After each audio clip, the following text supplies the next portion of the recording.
With huge advances in computing, internet speeds, AI and deeper global connectivity, the gaming industry is about to enter a decade of significant change. To discuss what we should expect, we're joined by Dr. Jacqueline Burgess, lecturer in international business at the University of the Sunshine Coast.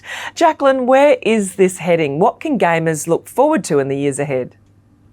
Oh, there are so many exciting things on the horizon for video gaming. So some of them might involve the buzzwords people may have heard of, things like cryptocurrency and VR and AR that still might be on the horizon. It depends whether the technology with VR can ever kind of get comfortable enough. I'm sure we've all heard of or maybe even experienced headaches, nausea, the heaviness of the headsets. Whether cryptocurrency is also sustainable or even ethical. Some gaming companies have already been moving there, but they've been facing some backlash from their players. But those are two things that are certainly on the minds of the gaming industry. But we've also got kind of maybe less exciting, but potentially even more significant advances. You mentioned AI. So there's already some what we call procedurally generated things happening in games where levels and environments automatically build themselves randomly. So every gamer has a different experience compared to someone else. So that's only been going for the last few years. So there's a lot of potential for AI to get much more sophisticated in that way, but also start to actually build characters. We've seen chatbots and how Google's also had advances in this. So imagine if you could have an AI created and generated character who could respond to players, make it feel like it's a real conversation and a real potential virtual person that they're talking to. So that's very exciting from that perspective. But then beyond that, a lot of players want good stories. Like that is a key for a lot of game genres, is good stories, good characters. So how storytelling continues to develop and how AI and more technological advances can ensure that there are these really rich, detailed, in-depth stories is really exciting to track. We've also got really exciting changes in the industry, making conditions much better for people who are creating the games that, we are really enjoying and we are loving to play. It's got to be a good thing. When we talk about streaming games, how does that fundamentally differ from what we know today? So that's another really exciting potential trend as well. So we all can stream, Netflix, Disney Plus, whatever is your streaming app of choice. But with a game, because it's so much bigger, there's so much more happening in behind the scenes.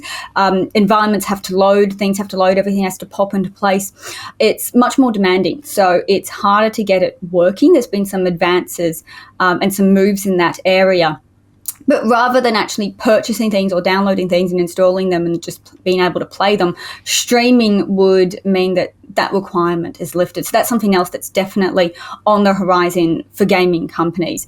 And we might be moving away from hardware altogether, potentially being locked into certain types of hardware and being able to stream all kinds of different games if, of course, the technology can catch up and, more importantly, kind of the global communication networks can catch up. Since I know a lot of people in Australia, at least, let's say our NBN, leaves something to be desired in some areas.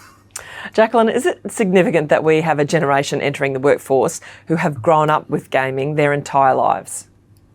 I think definitely. I think gaming, some sections of society still maybe think of it as a bit of a childish kind of hobby. But we have generations now that, as you said, have grown up just always playing games. It's always been a hobby. It's something that they do. I think we also have to remember that we have also had a generation that the very first generation that grew up with games now would be in their, 30s, 40s, they've had kids. They have introduced gaming to their children. It's now about a lot of parents playing games with their kids or playing independently. So that gives it a lot more acceptance, a lot more visibility in society, makes it much more of a career path. People understand you can actually work in games. And also from a marketing perspective, we have that generation, in their 30s and 40s. Well, what happens when they turn 50, 60, 65, 70 and retire? That's a lot more time on their hands potentially for gaming, and that then opens up a lot of exciting business opportunities for the industry as well. Okay, talk us through what an immersive gaming experience of the future will look like. Will it virtual or will augmented reality win out? That is a very tricky one. It really depends on whether they can get VR to feel kind of comfortable. But we also want to think about the social aspect of of it as well. You know, again, it's video game players can be very social. There's a lot of games, very successful ones like Animal Crossing during the pandemic, which require that social interaction. It's a big part of the gaming. You know, strapping on a VR headset and letting people, you know, walk around in a metaverse or something like that, or a virtual reality or virtual environment, that might allow for some very exciting social interaction with other people. But then because you're blocking out the rest of your surroundings, maybe it actually feels physically very isolating. So it really depends, how can they get that feel right? And we've already seen a lot of games that have used augmented reality, where it's the physical world combined with the virtual world successfully. So Pokemon Go, for instance, massive hits, still a very successful, you know, financially successful game, which also did really lean into the social aspect of it.